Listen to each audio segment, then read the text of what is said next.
Un réseau de santé est un groupe de professionnels de santé qui organisent leurs actions autour d'une pathologie.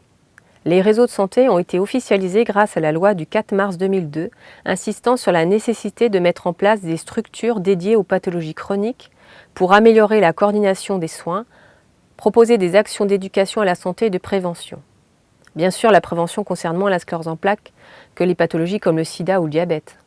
L'objectif des réseaux n'était surtout pas de se substituer à ce qui existait déjà, mais plutôt de renforcer les liens et la coordination entre les différentes structures.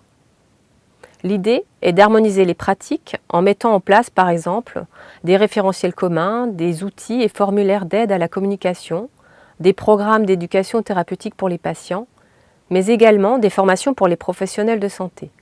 Les réseaux sont le plus souvent financés par l'Agence régionale de santé de la région de rattachement. Un rapport d'activité doit être transmis tous les ans à l'ARS, ce qui nous incite à procéder à des évaluations régulières de toutes nos actions.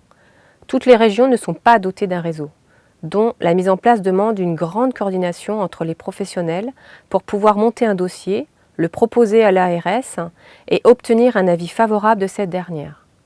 L'adhésion d'un patient à un réseau est totalement gratuite et s'établit par la signature d'un consentement proposé le plus souvent par le neurologue. Le réseau est là pour soutenir le patient, mais seulement s'il est demandeur. Il restera toujours libre de pouvoir participer ou non aux actions qui lui sont proposées.